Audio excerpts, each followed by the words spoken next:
Time for our weekly NBA Weekly Roundup with Tom Haberstroh. So, Tom, we got the dawn of a new era. We have the Carmelo in Portland era. We're one game in, 23 minutes, 4 of 14 from the field, 5 turnovers, 5 fouls. Not great, 10 points, but it's the first game. What do you think? If this is the dawn of a new era, I think it's going to be dusk pretty soon. This is not a good start. It was not a promising start for Carmelo Anthony. And look, he was out of the game for a year. And he's coming into a starting lineup for a team that's trying to win every single night.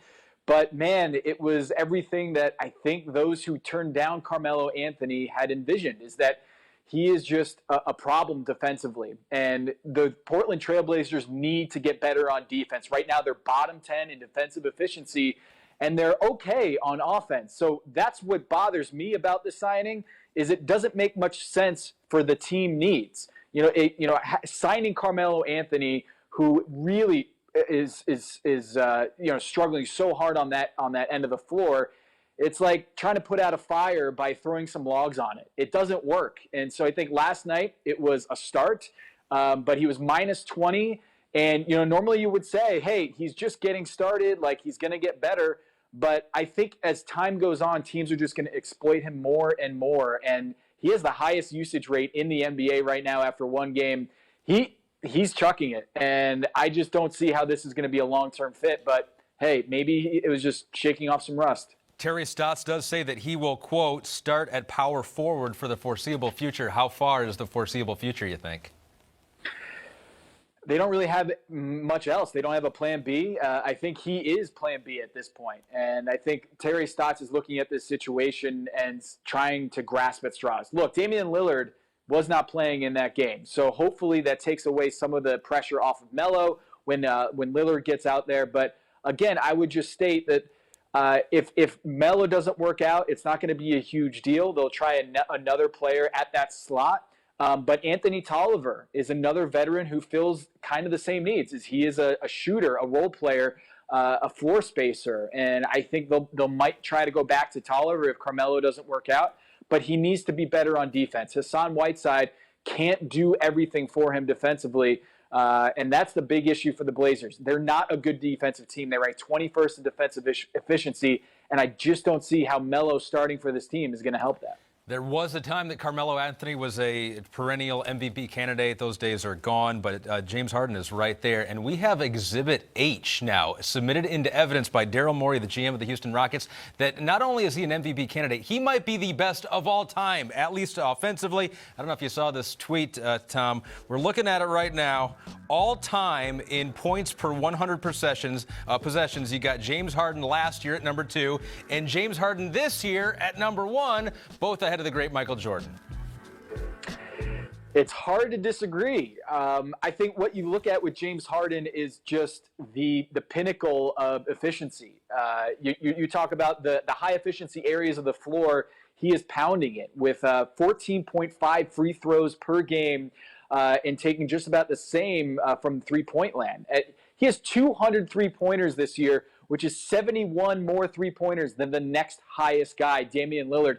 The difference between James Harden's three-pointers and Damian Lillard, who's in second, is the same difference between Damian Lillard and the 80th ranked player in the NBA in three-point attempts. So just to give you an idea of how many three-pointers he's taking, and he's not even shooting all that well at them. But what he's doing is looking at the math and figuring out, hey, if I take this three-point shot and I get three-point fouls and I drive to the rim and get free throws, I'm going to be super efficient. And that's something Michael Jordan did not figure out because the math wasn't there. This era is so hyper-tuned to maximize efficiency that just imagine if Michael Jordan had this information at his disposal. I don't know if it's all that fun to watch, but I do know that in terms of just putting points on the board, it's hard to argue with what Daryl Morey tweeted out, that James Harden's the best scorer of all time. Ooh, so he's better than Jordan. You're saying James Harden's better than Jordan. He's figured it out. We'll clip it. I did not say that, but you know what? I appreciate the hot take. We can cut out a little segment, and it won't seem like you said that. He's been really good. It's been a good start so far, last few games for the Houston Rockets. Celtics had a good start, too.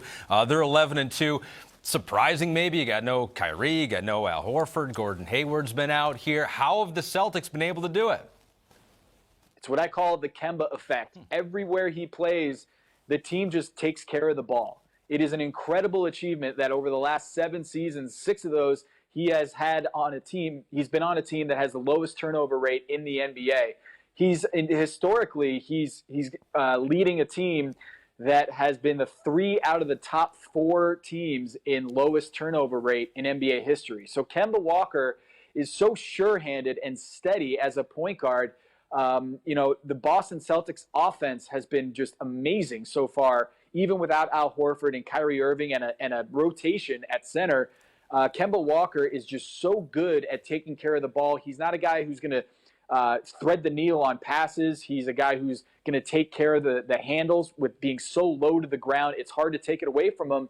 And the Boston Celtics are reaping the benefits of that. Charlotte Hornets, a great team at taking care of the ball over the years. They just didn't get a lot of players around Kemba, and now Boston does. Some of those information nuggets you dropped in your Haberstroh, a separate video that you can go check out right now. So do you think the Celtics can keep it up? I mean, they've had the Kemba effect. Does the Kemba effect, you think, the last 82 games? Because I know you like Philadelphia in the East. Do you like the Boston Celtics a little bit more now? I'm surprised at how well Jason Tatum and Jaylen Brown are playing next to Kemba Walker, because I expected this to take a little bit of time. But remember, they played on Team USA together, and I think that time together helped them build chemistry. And I still think they are one move away from being at the top of the Eastern Conference with Philadelphia and Milwaukee long term. I still think they need a good center out there, and I just don't think the rotation right now with Enes Kanter, he's not a good enough defender to anchor that end of the floor. But I think that they are much better than people expected so early without Gordon Hayward.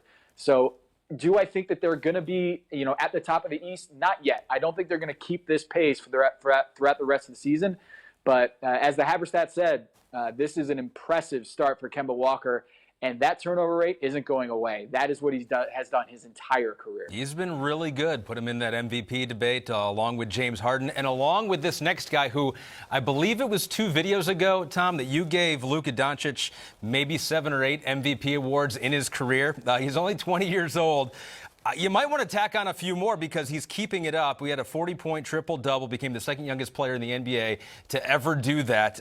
It's not stopping, and it's getting even better for Luka. I might be dating myself here, but I think I'm going to call him Doogie Doncic from now on because of Doogie Howser, because he is a prodigy. He is unbelievably good at 20 years old. He still can't buy a drink legally in America. Think about that. The guy is putting up 40-point triple-doubles without being able to go to the local watering hole and getting himself a beer. And I'm sure he definitely doesn't do that. But I think one of the things that surprised me about Luka Doncic is he's a guy who is so in control. Every time he plays out there, every time he dribbles, it seems like with purpose, and he's trying to get the defense off balance. And the result is this. He has the best player efficiency rating for any 20-year-old in NBA history, and it's not really that close. So if he keeps this up, he's going to be in the GOAT conversation when it's all said and done, because all the measurables we have on Luka Doncic is that he is an all-time great. And, yep, maybe we should be tacking on, 10, 11, 12, 13 MVPs. And give some credit to Rick Carlisle, too. What do you think of the job he's done? Because he is a coach that seems to want to be in control a lot of the time. And with Luka Doncic, he's given him a lot of freedom. Yeah, and you remember a few years ago how that control worked out for Rajon Rondo when he was traded for the team. Did not work out at all. So it is a big thing for Rick Carlisle to cede that power and say, look, when you have someone this special, you better give him the keys to that car. And I think that's what you're seeing. And you know what? He's going to mature for it. I think you've seen rapid improvement for Doncic over just the first couple years of his career. And you know what? Rick Carlisle, I think he understands after coaching Dirk Nowitzki, after being around some great players over the years, I think he knows what he has in Doncic. And Kristaps Porzingis, by the way, is just getting started from getting back to that place where he was with the Knicks. Another guy just getting started to getting back to healthy and on the court is Paul George with the Clippers. So far, so good. A couple 30-point games. His worst game may have been his last game, but then he hits the game-winning three-point shot. What have you thought of Paul George in the 3 games that you've seen of him so far? I think everyone in the NBA needs double shoulder surgery. I think that's the takeaway. He's been unbelievable. I mean, this guy had no preseason, no training camp, and this guy is coming in and playing as good as he was last year as an MVP candidate in OKC. It's scary to think how good this Clippers team can be because they're already looking great with Kawhi and Paul George independently playing for the Clippers. They haven't played together yet. And I just think their games are going to complement each other. They're great ball handlers. They're great playmakers. They're great defenders. And this isn't a case where they're going to have to take turns offensively. They're so good off the ball that the concerns that I have with Russell Westbrook and James Harden complementing each other, that doesn't happen when you have such great three-point shooters in Kawhi and Paul George. So he has been fantastic in the 3 games that he has played, and he's way ahead of schedule, in my opinion, than what I thought he would be performance-wise, health-wise, and confidence-wise. He looks like Paul George as good as he's ever been. They look really good. They haven't played together, as you said, with Kawhi. Kawhi may be sitting out a few more games than we thought he would up to this point. Any concerns there before I let you go, Tom? Oh, yeah.